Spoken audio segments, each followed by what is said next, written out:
director general de la Consultoría Energética GEMEC. Gracias por estar con nosotros. Bienvenido. Joely, muy buenas tardes. ¿Cuál sería tu primer balance sobre cómo es el servicio de la Comisión Federal de Electricidad aquí? Literalmente nos llovieron cantidad de reclamos por parte de usuarios, pero grosso modo, ¿tú cómo lo ves? Pues mira, el problema es que no son una cosa que está ocurriendo únicamente con esta administración, sino es una serie de recursos rezagados o de problemas heredados que sí se han exacerbado en esta administración que prometía ser diferente.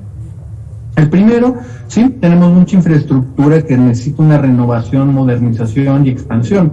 Lo mencionaba muy bien precisamente en la nota anterior, las necesidades de inversión en transmisión, en distribución, también tenemos un gran problema. Obviamente la generación, lo sabemos muy claramente, la apuesta que se tenía antes era por energías renovables que nos fueran ayudando a bajar los costos de la generación. Obviamente por un perfil más ideológico y las fobias y las filias que tiene la presente administración, se ha preferido mantener la quema del carbón y del combustóleo y en muchos casos obviamente el patrón del gas natural.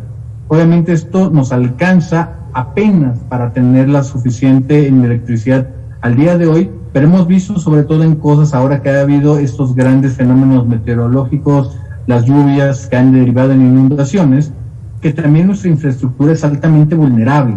Así que eso obviamente también tendremos que empezar a hablar de las líneas de distribución, lo que vemos justamente estos postes a lo largo y ancho de las casas en las ciudades, justamente es donde también necesita una modernización urgente. Y obviamente también hablar de los costos, sobre todo costos de generación y también de los manejos que está teniendo CFE en ese tema. Te pregunto, ¿cuál es el porcentaje de casos de denuncias que se atienden que de alguna manera pueden resultar con una buena resolución para la gente que ha salido afectada, para los usuarios? Fíjate, no tengo el dato más reciente, tengo el dato de 2018 y apenas era del 7%. Ahora, justamente también en la nota mencionabas, y CFE históricamente ha sido el número 1, 2 o 3 en los últimos 15 años con respecto a quejas de la Profeco. No es una sorpresa, pero realmente es un problema histórico heredado donde no se le da una suficiente información, porque también la gente a veces no lo sabe, de que si hay, por ejemplo, un refrigerador, una tele, una computadora que se dañó por una descarga eléctrica, la propia ley te ampara para que tú vayas a la CFE y te den una resolución y en algún caso indemnización. El problema es que es un proceso bastante tardado y la gente muchas veces prefiere abandonar el proceso y ya no seguir justamente esta indemnización. Pero pues es que igual y te toca pagar, ¿no? De entrada te lo cortan, te toca ir a pagar y después a ver si te atienden, si es que te atienden la queja. Ahora, en ese sentido, déjame ser bien claro también, Joely, por ejemplo, en términos de la reconexión, se ha avanzado muchísimo, ahí sí te lo puedo decir, son eventos notables que se ha avanzado muy rápido. Después de que tú has pagado, CFE prácticamente en un lapso menor a 24 horas te hace la reconexión.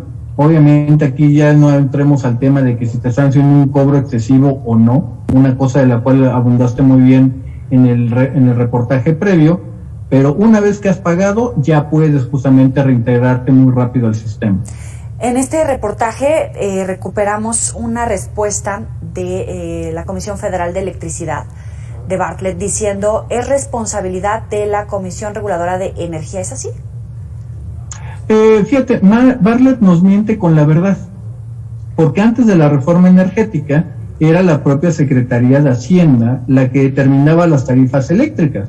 ¿Y por qué lo hacía la propia Secretaría de Hacienda? Justamente para también determinar el nivel de subsidios que está recibiendo. Hoy, por ejemplo, Bartlett lo dice muy bien, a partir de la reforma de 2013, es la Comisión Reguladora de Energía quien lo hace. Lo que Bartlett olvidó decirnos es que, por ejemplo, para el presupuesto de egresos del siguiente año de 2022, van a recibir 73 mil millones de pesos en subsidios. Obviamente CFE debería de mejor integrarse para saber bajar sus costos, bajar sobre todo costos de generación muy importantes. Hay que recordar, y tú hacías muy bien la aclaración de los apagones recurrentes que hemos tenido. Quizá uno de los más grandes ocurrió apenas en febrero pasado, cuando derivado de una gran tormenta invernal, sobre todo en Estados Unidos, principalmente en Texas, no fluyó el gas natural hacia México y prácticamente tuvimos todo el norte del país a oscuras. Esto, que a pesar de tenemos un costo hundido en la parte de los apagones, también sabemos que CFE perdió más de 44 mil millones de pesos en tan solo 5 días, derivado a que no supieron manejar sus coberturas de gas natural. Quizá ahí Bartlett debería tener un poquito de autocrítica para poder verlo donde CFE puede ayudarle a la población. ¿Está en riesgo la seguridad energética si lo pones en estos términos de México?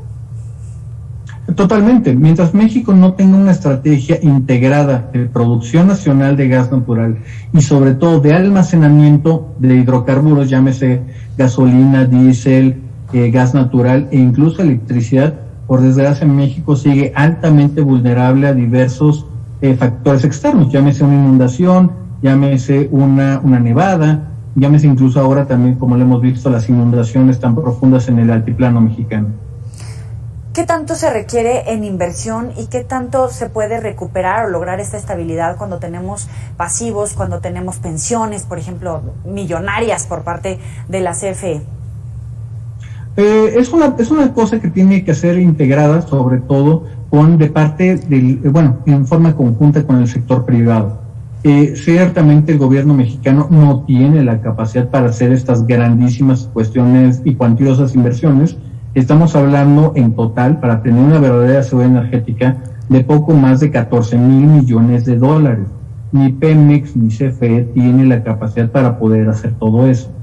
En ese sentido, obviamente, tendremos que hacer yo diría, una gran adecuación, un cambio sustancial y fundamental en la política energética, la cual, por desgracia, parece totalmente anclada en las empresas del Estado, haciendo al sector privado hacia un lado. Cuando se habla de la reforma, ¿hacia dónde debería de dirigirse? La primera, en una integración, tal cual está ocurriendo en todas partes del mundo, muchísimo mayor en términos de la transición energética. Ir saliendo de los combustibles fósiles mucho más contaminantes e ineficientes y tomar las energías renovables mucho más baratas y mucho más rentables. También en ese sentido es reinterpretar el factor que tiene que hacer la CFE. Muy bien lo mencionaban, CFE en términos de generación pierde dinero y obviamente puede recuperar más en la transmisión y distribución monopolios legales que todavía el día de hoy continúan. Obviamente esto significa abrir las posibilidades a CFE de seguir siendo el gran comercializador de combustibles de México. Pero obviamente esto, como lo mencionaba antes Joely, es simplemente hacer un cambio diametralmente opuesto a lo que ha sido la política energética de esta administración. O sea, ¿los usuarios la tenemos de perder o de perder? Yo creo que se vuelve una estrategia de cómo perdemos menos, porque ahorita, por ejemplo, tomando, y esto viene muy a colación con respecto a lo que se avecina ya en la COP26 a ser celebrada en Glasgow, en Escocia. Obviamente México trae toda la parte de contracorriente, mientras se está hablando más de la electrificación del transporte, redes inteligentes, obviamente la gran emergencia, y yo te diría que incluso el clímax de las energías renovables. México está hablando de seguir expandiendo su posición en los hidrocarburos, principalmente en el combustóleo y en el gas natural. Obviamente esto nos va a poner en contracorriente a todo lo que está pasando. México no está hablando de bajar emisiones, México planea aumentar emisiones. El discurso que se ha manejado es de que eso tiene que ser la forma o el prerequisito para el desarrollo. Obviamente eso sería eliminar los avances que hemos tenido los últimos 60 años en términos de eficiencia energética.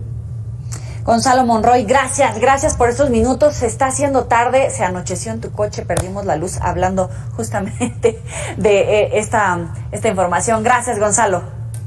Claro que sí, Joely, un gran abrazo. Hasta luego. Bueno, sabe que puede recuperar nuestras entrevistas en las redes sociales. Gracias a todos por su participación.